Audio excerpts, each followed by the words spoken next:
Em tempos de quarentena e isolamento social, os livros se tornaram grandes aliados da nossa saúde mental. Que tal aproveitar este momento para ler livros sobre inclusão social? Para ajudar vocês, eu separei aqui 4 obras super interessantes que a gente vai falar hoje neste vídeo. Mas antes, eu gostaria de agradecer a todos vocês que têm assistido os vídeos do nosso canal, têm curtido, compartilhado.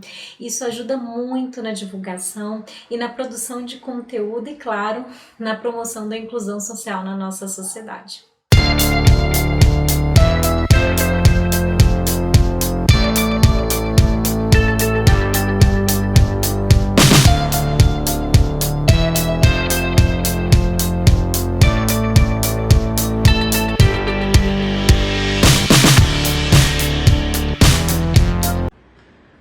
O primeiro livro que eu escolhi para vocês é o Inclusão Escolar, o que é, por quê, como fazer, que é um livro super didático, de fácil leitura. Vocês podem ver que ele é bem curto, tá?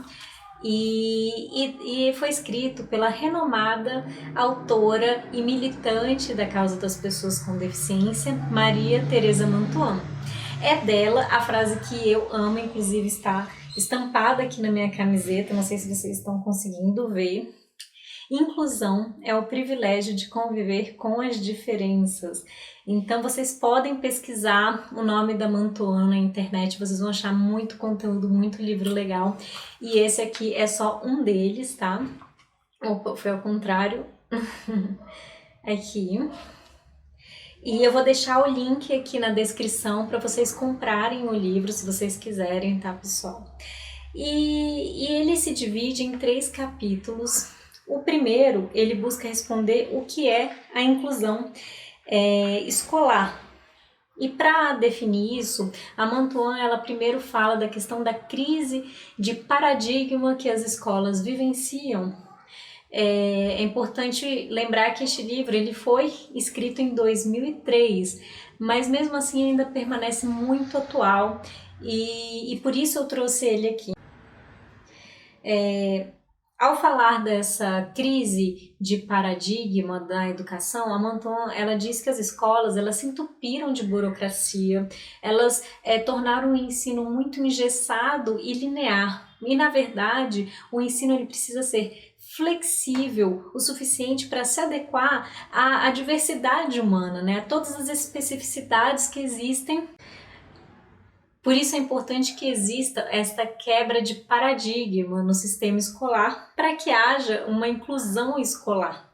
Só assim os alunos, né, com deficiência e outras condições poderão estar incluídos verdadeiramente. Ela também fala da questão da integração e inclusão, né, que são palavras semelhantes, mas elas carregam um significado muito diferente, né? Então a integração, ela refere-se àquela questão do sistema de ensino especial e o regular, né? Então você tem esses dois caminhando juntos e a Mantuan acredita que a inclusão ela acontece quando você tem a inserção radical dos alunos com deficiência no ensino regular, tá? Então essa é a grande diferença entre esses dois.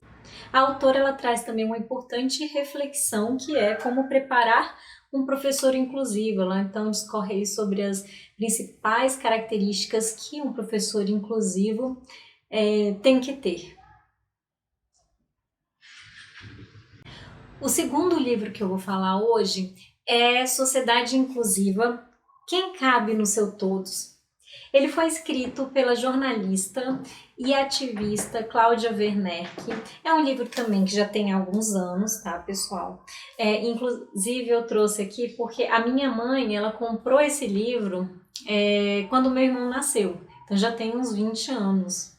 Mas ele ainda tem um conteúdo muito atual. E a Cláudia Werneck, ela tem outras obras também muito interessantes relacionadas à inclusão, tá?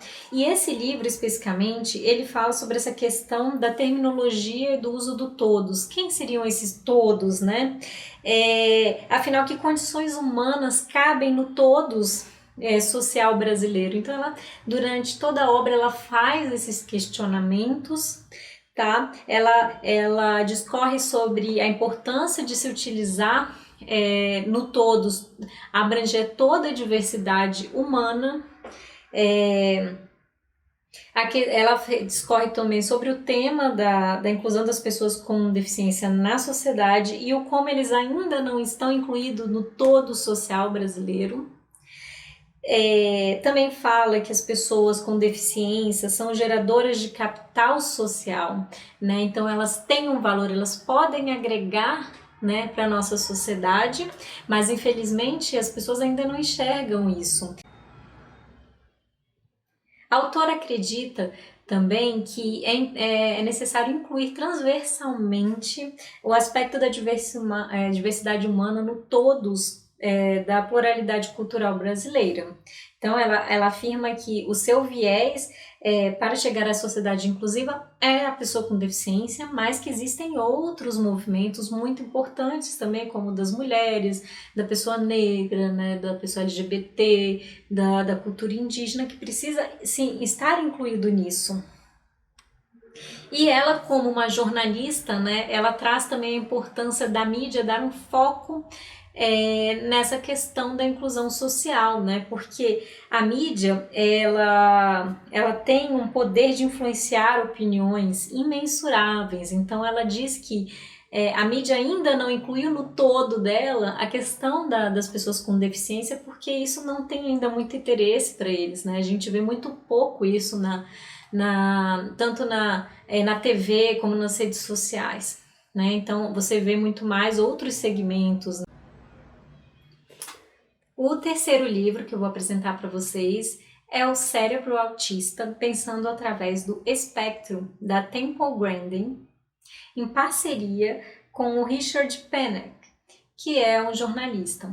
Gente, a Temple Grandin, não sei se vocês já ouviram falar nela, mas ela é uma autista, ela já deve ter uns 70 anos, tá?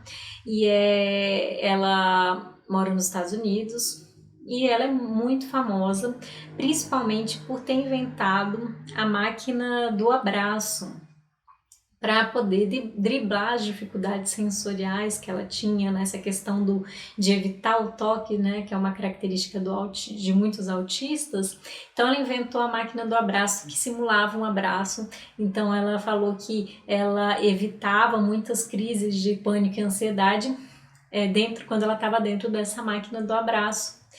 E ela já escreveu um outro livro muito interessante que, se não me engano, o nome é Pensando Através de Imagens, em que ela diz que o cérebro dela, enquanto autista, ele pensa muito em imagens, mas que ela generalizou essa informação no livro anterior, foi muito criticada, e então ela refez aí seus estudos e muitos anos depois ela lançou este livro que traz pesquisas com o cérebro, né? Então que fazem comparação com o cérebro autista e um cérebro neurotípico, através principalmente de neuroimagens, né? Então ela conta aqui que ela se submeteu a vários experimentos, né? A vários grupos de pesquisa que mapeavam o cérebro, todas as áreas do cérebro dela, né?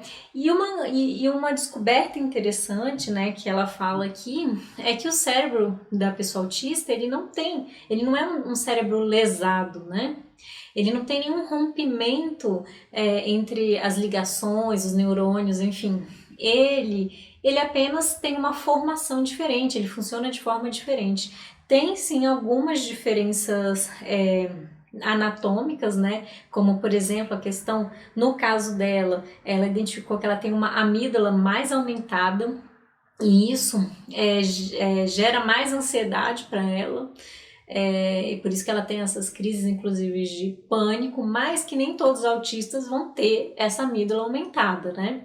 Eles podem ter outras áreas aumentadas, né? E então, por isso que é importante uma pesquisa individual, um mapeamento individual do cérebro da pessoa autista para entender quais são as áreas, né, que se podem trabalhar mais. Então, ela defende muito isso aqui nesse livro, a importância de entender isso e também da genética, né, de você aliar isso aos estudos genéticos E a partir disso, você vai ter um panorama muito mais complexo do autista e não só essa questão, essa análise meramente comportamental, né? Que muitos estudos focam muito na questão comportamental do autista e acabam esquecendo outras questões, né? Ela fala muito aqui dos problemas sensoriais que os autistas têm, da importância de se analisar isso, de levar em conta isso, como por exemplo, problema de processamento visual, sensibilidade tátil, sensibilidade olfativa e gustativa, tá?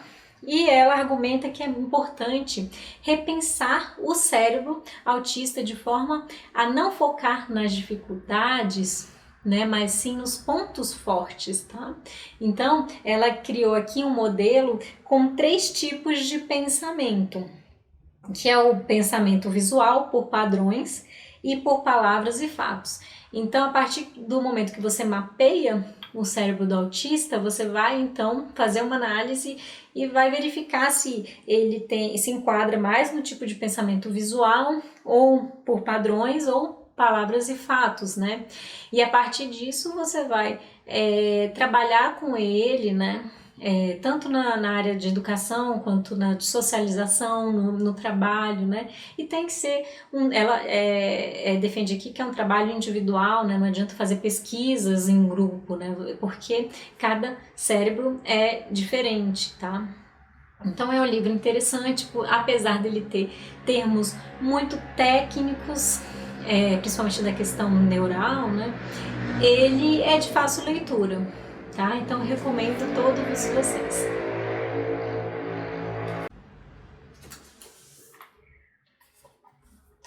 O quarto livro que eu vou mostrar aqui para vocês é um livro que eu adorei ler. Ele tem uma edição linda e é de uma pessoa que eu admiro muito, Alex Duarte, que é um militante, né, da área da inclusão, principalmente das pessoas com deficiência.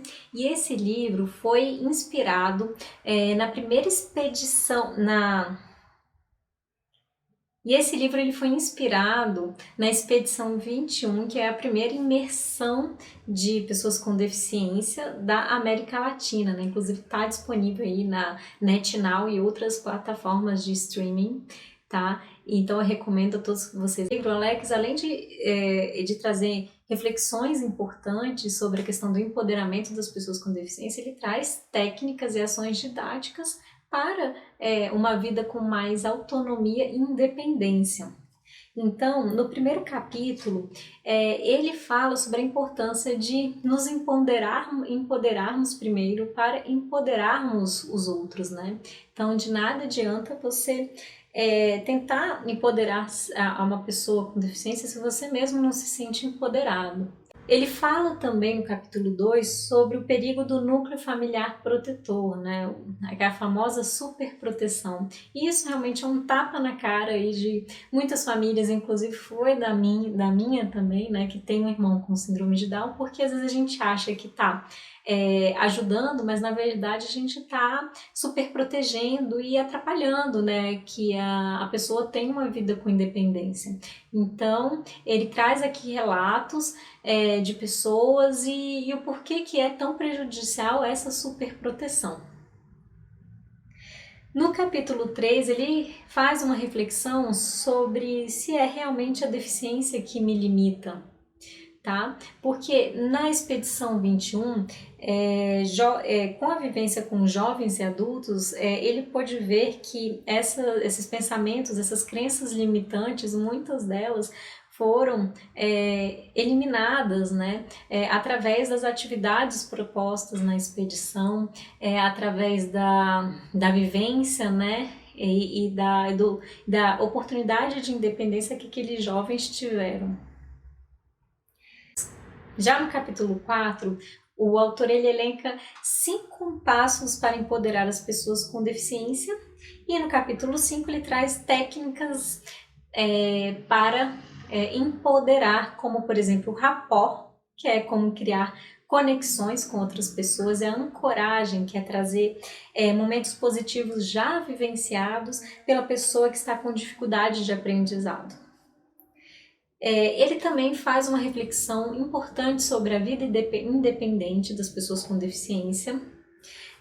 Inclusive tem uma frase dele que eu achei bem interessante, que é criar responsabilidade, aprender a se virar sozinho e entender como as coisas funcionam na fase adulta são as maiores conquistas para um jovem com deficiência. Mas mais importante do que morar sozinho, é crucial alcançar uma vida com autonomia real sem interferência. Então o livro é super interessante, ele inclusive tem aqui uns destaques, tá? Com os participantes do... Não sei se vocês estão conseguindo enxergar. Os participantes da Expedição 21 e algumas frases, né? Alguns pensamentos deles aqui. Então, é um livro aqui. A Jéssica é uma grande amiga minha, inclusive. Ela trabalhava comigo na Secretaria Nacional da Pessoa com Deficiência e participou desse projeto Expedição 21, tá? Então é um livro muito legal, eu recomendo para todos vocês. E é isso, vou deixar aqui o link para quem quiser comprar esses livros.